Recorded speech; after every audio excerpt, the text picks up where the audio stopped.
In the previous video, we understood what litigations can take place between registration of an FIR and filing of the charge sheet.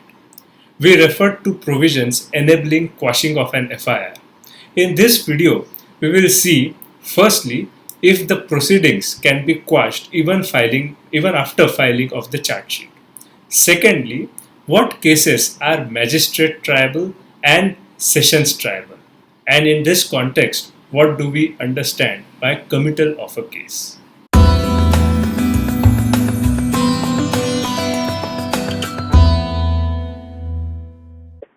Ladies and gentlemen, boys and girls, hello, namaskar, and welcome to Law Charcha. We have seen the criminal case life cycle till filing of the charge sheet. We are between filing of the charge sheet and framing of charge. And just like a writ petition for quashing of an FIR can be filed, similarly, a petition for quashing of a charge sheet can also be filed before the High Court in its writ jurisdiction.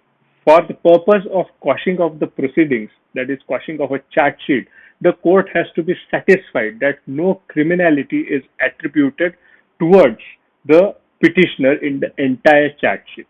If that is so, an unnecessarily dragging of proceedings against the petitioner does not make sense, and hence the proceedings can be quashed. Similar question was before the Honorable Bombay High Court, where the allegation in the charge sheet were that of cheating, alleged to have been committed at the instance of certain accused in transaction of registration of a sale deed with respect to a land. Amongst the 18 accused, two were the registrars, who had registered the alleged mala-fide transaction. The two sub-registrars filed the petition claiming that they were merely carrying out their duties and there was no reason for them having dragged in an alleged conspiracy in the crime of mala fide registration of the sale deed. The Honorable High Court interpreted the provisions of Registration Act and examined the role of the sub-registrar and observed that he is not expected to evaluate title or irregularity in the document as such.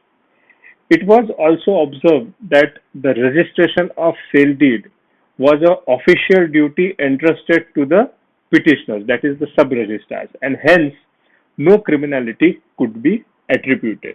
I would recommend reading this judgment also to understand that even if an alternative remedy is available for filing of an revision application, the petitioner can approach the Honorable High Court seeking quashing of the charge sheet. In this case, it so happened that the petitioners did file a discharge application before the magistrate and the said application came to be rejected. And even when they had the remedy to file a revision application, they filed a petition for quashing, which was entertained by Honorable High Court, recognizing the right of the petitioner to file the quashing petition seeking quashing of the proceedings against them under Section 482 of the CRPC. Moving further, when the charge sheet is filed before the learned magistrate, he has to either proceed to frame charge himself or commit the case to the Sessions Court if the case is Sessions triable. Committing a case to Sessions Court means nothing but sending the proceedings and the papers to the Sessions Court, because the magistrate does not have the jurisdiction to try the offence which is alleged in the particular charge sheet. A case is magistrate's triable if generally the punishment for the offence being tried is less than 7 years. And if the punishment is more than 7 years, then it is triable by a Sessions Court. This classification is given in the first schedule of the CRPC. So when the charge sheet is filed in the magistrate's court, the copy has to be provided to the accused in pursuance of Section 207 and 208 of the CRPC. After this, the magistrate has one of the two paths to follow, depending on the nature of the sections invoked and alleged in the charge sheet. Those sections will determine the offense and its punishment, which in turn will determine whether the case is triable by a magistrate or by a sessions court. So, if the case is triable by sessions court, then the magistrate has to commit that case to the sessions court, which means he has to do the following four things. The magistrate has to ensure that copy of charge sheet is provided to the accused, and he has to decide on the custody of the accused, whether to remand him to the custody or to release him on bail. And also he has to ensure that the documents, the evidence, the material is sent to the court of session, all the record is sent to the court of session.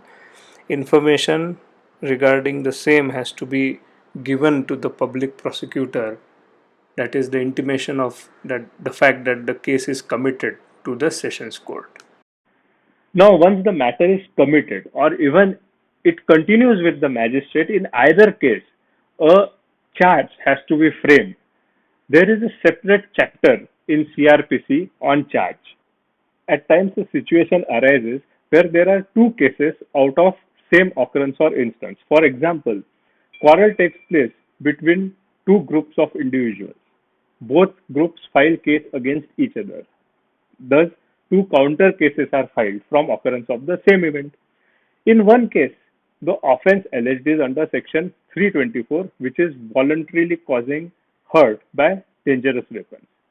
And another case is filed by other group where section 307 is invoked, which is attempt to murder.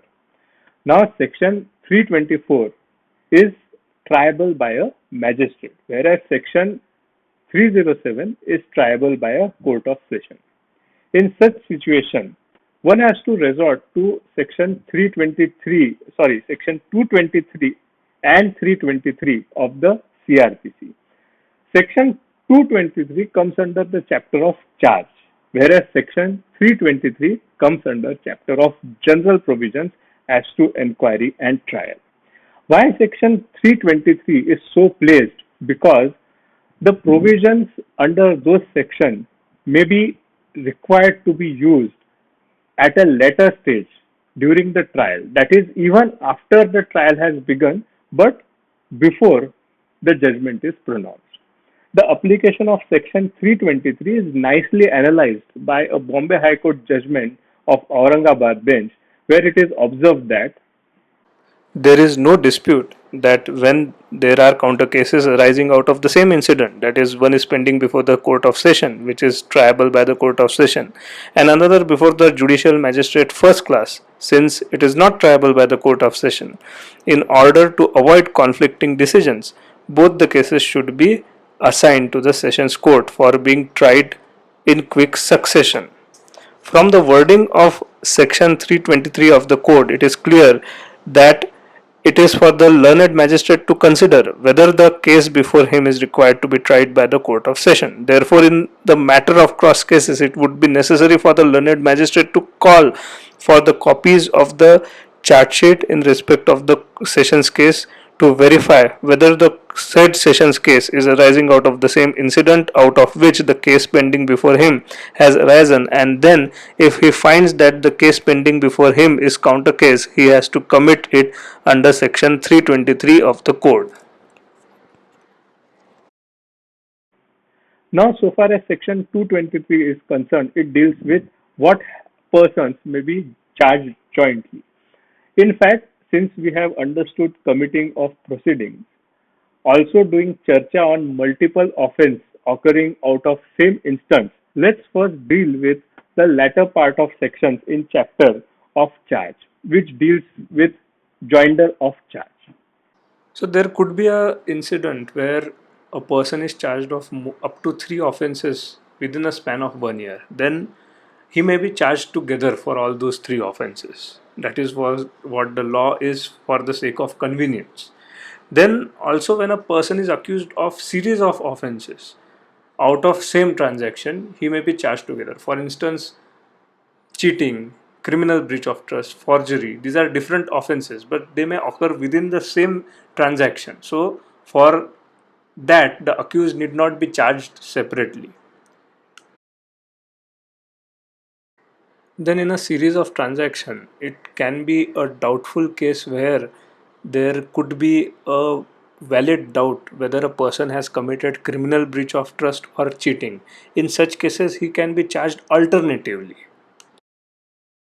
Further, it may also happen that a lesser offense is already proved while proving a larger offense. Then the accused can be charged for the lesser offense as well. Now, like offenses are charged together for a person, there can be multiple persons who can be charged together. So, section 223 talks about and lists out all such occasions and all such persons who can be tried together, charged together. Sorry. Thus, primarily to avoid multiplicity of proceedings and conflict of judgments, it becomes unavoidable to hold proceedings under single rule.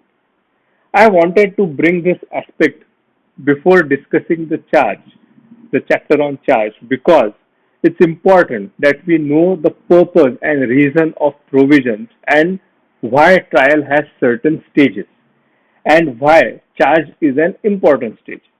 In this backdrop, we will see the contents of a charge in the next video. Till then, watch my earlier videos, subscribe to this channel, put your queries in the comment section below. Thanks for watching this video. Namaskar.